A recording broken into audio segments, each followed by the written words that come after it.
Welcome to Conversations Live. For more than a decade, we've brought you the best in books, entertainment, celebrity interviews, and current events. When the movers and shakers of the world have something to say to you, they say it to us first. Here's your host, Cyrus Webb. Welcome back, everyone, to Conversations Live. I'm your host, Cyrus Webb. Glad you all could join us once again. But for our radio audience tuning in here in Mississippi at WYAD 94.1 FM and WYADonline.com, we're glad that you all can be with us. Also tuning in to our online affiliates around the world, we're glad you all could be with us as well. Have a treat for you guys for this next segment. We're excited to welcome back my friend, author Jodi Lea Stewart, to our broadcast.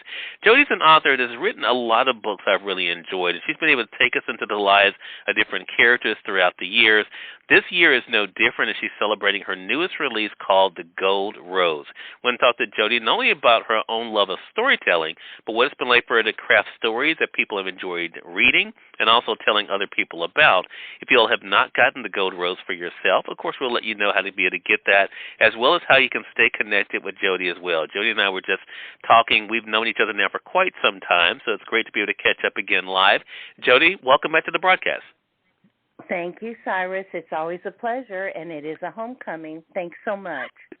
Hey, the pleasure is definitely all mine. So, Jodi, let's start at the beginning, because I think what is always interesting when I'm talking to individuals I've interviewed over the years is being able to see how their lives have changed from book to book.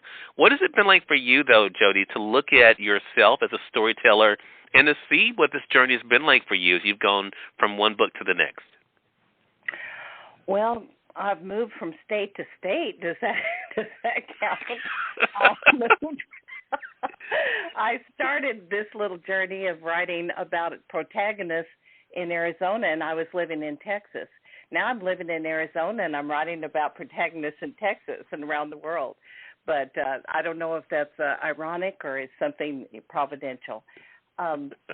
My journey from writing contemporary books, mostly young adult, to writing now historical fiction has kind of mirrored a lot of things that happened in my life in the last 10, 11 years in this journey as a novelist.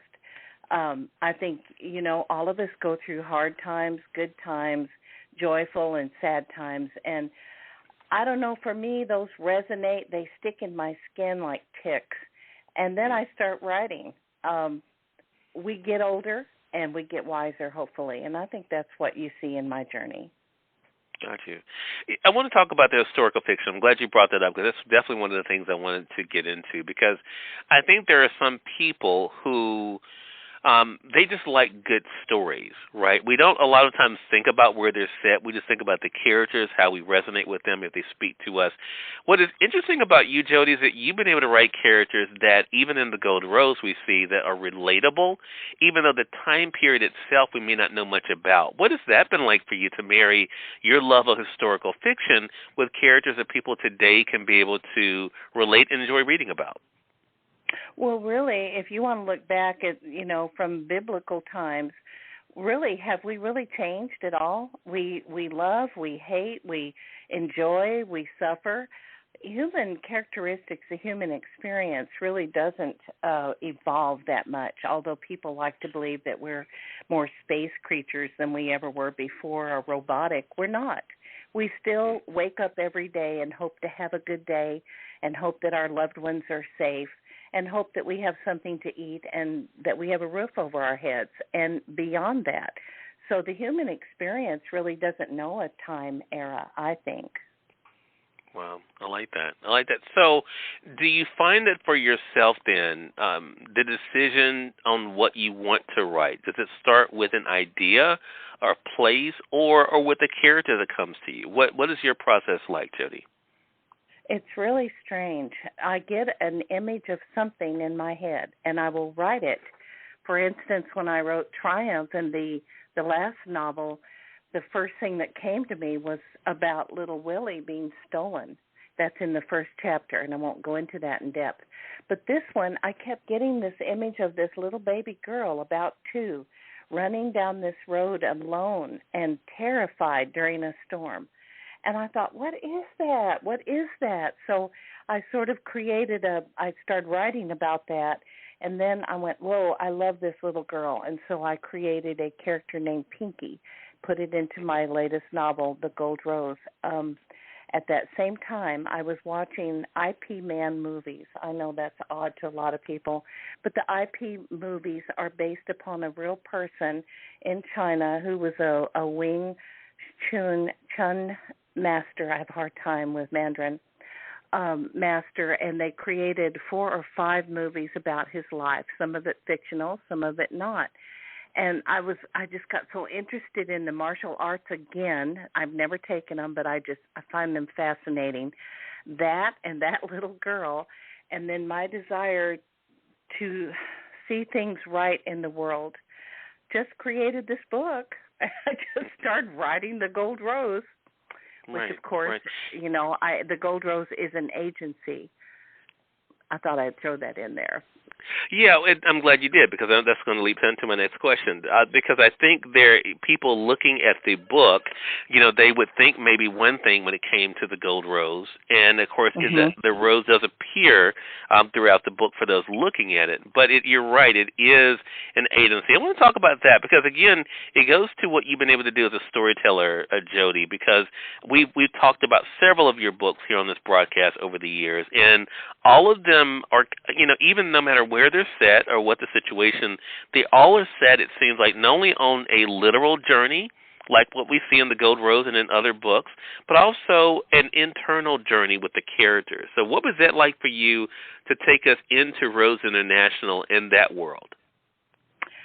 Well, the word that comes to mind is oppression. Oppression is prolonged, cruel, or unjust treatment or control of any kind. And it doesn't matter what age, what gender, what color, what level, what country you live in. Oppression is the enemy of the human experience. And so I created this agency called The Gold Rose. It was an international clandestine agency in the 1940s, and their whole goal is to snuff out oppression of those who cannot snuff it out themselves. And so, my whole thing in life, I have this deep personal desire to see a wrong thing corrected, to see the scales of justice righted, and to see what I call the greatest of all human dramas triumph over adversity. And with this agency, I got to live through that, how they could go and rescue mostly children, but not always. And it's funded, across all political, geographical barriers, and it was very deeply satisfying to me to create that agency of people, a huge network of people that operate secretly to take care of and to rescue people who cannot rescue themselves and who are lost. So might be lost. Little Pinky was lost. Little Babe was lost. So that's how that came about. And I think it's just that thing that I have of wanting to see things, maybe it's just the good over evil. So let's talk about Pinky, because I'm curious how much of Jodi is in Pinky, because Pinky is someone who is definitely a survivor, but also artistic, someone who definitely has skills. What was it like for you crafting Pinky, and how much of yourself did you give to Pinky? Pinky's verbal assault as her weaponry, it really hits home for me. Not all of us, have martial arts skills and those kinds of things, and we aren't women. As women, we aren't always as strong as men, etc. But we have the value and the complexity of the human tongue. And I would say that Pinky's greatest trait that would be most like me would be her ability to turn around and literally cut a tree with her tongue. Also, her ability to survive. I don't want to blow any, good points, but when Charlotte comes for her in that very unusual setting, when Agent Charlotte comes to rescue her, where she is, her ability to survive in an absolutely ghastly situation. I put a lot into that because I understood that. So. Yeah, and that brings up another point. I mean, the characters were able to meet along the way. Characters like Gina. Did they just kind of form for you as you began writing the story, Jodi, or did you have in mind what their roles were in relation to the story and to Pinky's journey? Well, I have to admit that as I go along, I used to scoff at when people would say, well, the characters just led me here and they led me there, because in the beginning, I wrote all kinds of outlines and chapter summaries and all that. And then at some point that stopped, and I realized I began to write my stories that they really did. The characters will lead you somewhere, and it's because they have formed already in your mind. They've taken on a life. And I have to admit that as I'm writing, a lot of times I'm very surprised where I go. And I used to think that was bogus, but it isn't. So I had a great idea of what I wanted to do, but I wasn't sure exactly how to make it all come together. I was going to have Pinky and Babe meet, for instance, and then I trashed that and changed it. So, yeah, it kind of develops as you go along. They really do speak to your heart. And after I create them, my characters are real. Sorry. Yeah. Yeah, and I think they become real in many ways to other people, too. I'm going to get more into where you decided to set the book and the journey. Again, that's one thing I've gotten to realize from your books. You don't mind taking us through, as I mentioned earlier, a physical journey. So we're going to talk about that. I want to say for those who are just tuning in, though, either on the radio side or online, you're listening to Conversations Live. We're excited to welcome back Jodi Lea Stewart to our broadcast today. Jodi's the author of the new book, The Gold Rose. We're going to remind you can get your own copy of the book and stay connected with Jodi. Jodi, I know from following you on social that you like history, but you also like travel. And this is not the first book that you've been able to take us on a physical journey. But talk to us about the settings. How did you decide where you wanted to be able to take this book? Well, like I said, watching IP Man, I knew I was going to have martial arts in this book. And so actually people think all martial arts came from either Korea or Japan. They really didn't. They originated in China. And so I have a daughter-in-law who spent 13 years in China, and I admire that about her. So, I mean, I kind of got my sights set on something in China from that. And I love Mexico. So Pinky, with her journey going from Texas to Mexico to Argentina, and then at the end, she's actually in Brazil. But I love all the Spanish countries. I absolutely love South America. So that was easy. I did spend half a year one time in Mexico when I was very young. Well, yeah, 19 is pretty young. And so I have those feelings and those sights and sounds and tastes in my DNA from that time. And so the China thing came from the martial arts, and then my daughter-in-law actually having been there for so long. And as far as Charlotte, she's the agent for Rose, where this all ties together. The Texas part is because I'm a born and dyed in the wool Texan, and I like to begin a lot of my books in Texas, even if they fan out to Arizona or, well, I guess they do fan out a lot to Arizona, don't they, or to Oklahoma. Yeah. But I have the Texas blood in me that I can never, I'm a Lone Star State gal. But as far as traveling around the world, this caused problems for me because I'm someone who loves the spice of foreign words and phrases in my writing. Well, I'm not a linguist. I'm a storyteller. I'm an editor. I'm a storyteller. I'm not a linguist, but I love those words. So guess what I had to do? I had to get advisors. I didn't want to just look it up or Google it. Hey, how do you say this in Croatian? So I had actually a Spanish advisor, 2 Chinese language and cultural advisors. I had a Croatian advisor, an Italian advisor, a martial arts advisor, and a telecommunications advisor who understood about 1940s and 1950s communication. And it was just wonderful to have them in my life and to work with them and to have the authenticity that they gave to me by allowing me then to add what I call spice to my writing by having those phrases and words.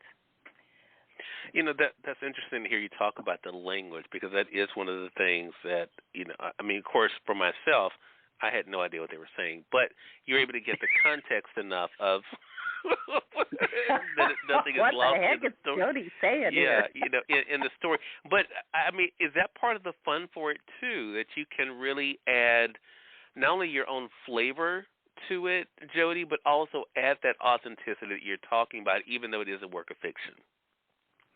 It is fun. It's a ton of fun, and it's a ton of work. Besides, right. I mean, did you know that if you don't have the 4 basic tone marks over every Chinese word, that they may not know what you're talking about? That those tone marks mean everything. There's 4 of them. Well, I had a lot of those wrong from Googling in my draft. And so I showed it to my daughter-in-law, who has a best friend who's Chinese and who lives in Canada, and they were like, oh, you got so many facts right, but you got so many of these things wrong. So it took a whole day, and we had to work on that and get those tonal marks good. So there's a lot of work to it. I didn't want to mess up. I didn't want a Chinese reader to look at it and go, oh, boy, this gal doesn't have a clue about our language. Well, I really don't, but I knew people who did. So right. It was fun, but it was a lot of work. And let's talk about the work and the journey for you, Jodi, because, I mean, you and I were talking. We've known each other now for over a decade. I mean, going back to summer of the ancient, you know, we're talking, 12 years now at this point? Yeah. When you began 12 years ago, could you have imagined that the gift of writing would take you where it has? No. In fact, no, I wouldn't have guessed that. I just thought if I can just write 1 book, and then it was 2, and then it was 3, and then I thought, well, maybe I'll write 5 or 6 and then quit. Well, I know now, with this being my 7th, that I'm never quitting. Probably as my funeral, I'll say, write that down when somebody says something good. Be sure to write that down.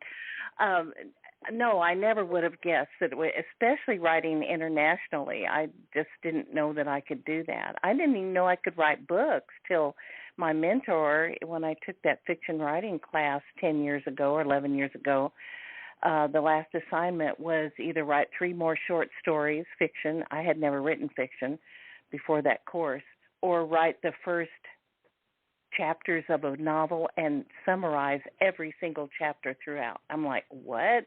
I said, I'm not doing that. And she said, oh, yes, you are. She said, you never stay within my word count. You are going to write a novel.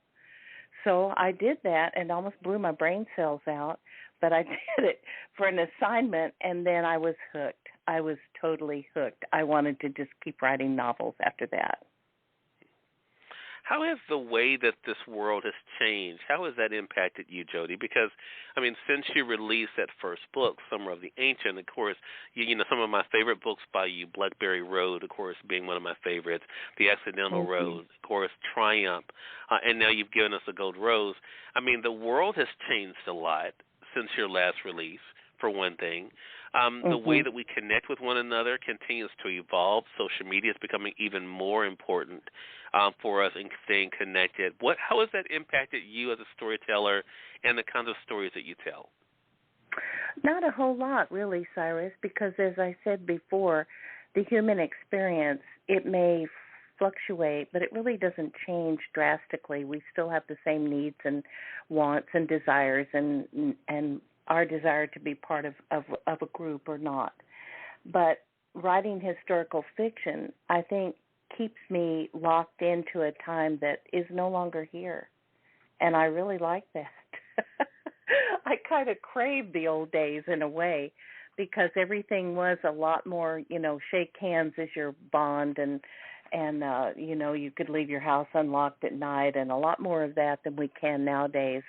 I've really stopped watching a whole lot of the national news, if you really want to know the truth, because it's pretty depressing. And I got to stay very upbeat and very happy to write as I do. And so, yeah, it does affect all of us, but I think when you write historical fiction, you're a little bit more, maybe just a touch more immune to what's going on in the world. What do you think?